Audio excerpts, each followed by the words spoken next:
আসসালামু আলাইকুম ভিউয়ার্স, আপনারা যারা ফেসবুকে নাম পরিবর্তন করতে চাচ্ছেন তাদের জন্য মূলত এই ভিডিও। সো এই ভিডিওতে থাকছে কিভাবে আপনারা ফেসবুকে নাম পরিবর্তন করবেন। জাস্ট 2 মিনিট আমি দেখিয়ে দিচ্ছি। তো এর জন্য আপনারা প্রথমে চলে যাবেন প্রোফাইল আইকনে, ফেসবুকে এসে প্রোফাইল আইকনে, ফেসবুক প্রোফাইল আইকনে চলে যাবেন। সো স্ক্রল ডাউন করে আপনারা নিচে আসবেন। সো নিচে এসে আপনারা দেখবেন যে সেটিংস এন্ড প্রাইভেসি নামের একটা অপশন আছে। তো এখানে আপনারা ক্লিক করবেন।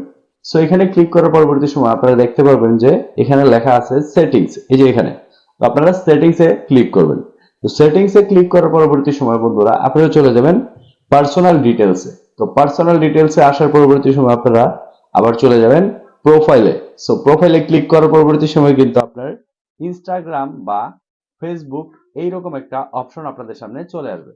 সো আপনারা যদি চান যে ইনস্টাগ্রামের নাম চেঞ্জ করতে, তাহলে ইনস্টাগ্রামে ক্লিক করবেন। আর যদি চান ফেসবুকের নাম পরিবর্তন করবেন, সেই ক্ষেত্রে ফেসবুকে ক্লিক করবেন। সো আমি ফেসবুকের নাম যেহেতু পরিবর্তন করব, সো আমি সেটাতে ক্লিক করব।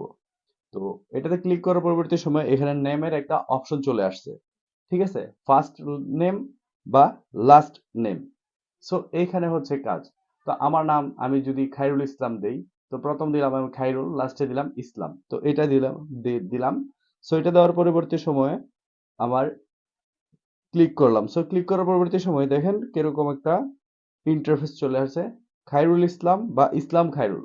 তো যে কোনো একটা আমি চাইলে সেভ করতে পারি। সো এখানে সেভ চেঞ্জেস অপশন আছে, তো এখানে ক্লিক করে দিলে আপনাদের নামটা কমপ্লিটলি চেঞ্জ হয়ে যাবে। তো অনেকের প্রশ্ন থাকতে পারে যে ভাই আমার নামটা চেঞ্জ হচ্ছে না। তো আমি আপনাদের বলবো যে আপনারা যারা নতুন আইডি খুলছেন, মিনিমাম 3 মাস পরে আপনারা ফেসবুকের নামটা চেঞ্জ করা লাগবে, আদারওয়াইজ আপনারা চেঞ্জ করতে পারবেন না। সো গাইস, যদি ভিডিওটা ভালো লাগে অবশ্যই আমাকে একটা লাইক দিয়ে পাশে থাকবেন। সো আজকের মতো এখান থেকে বিদায়।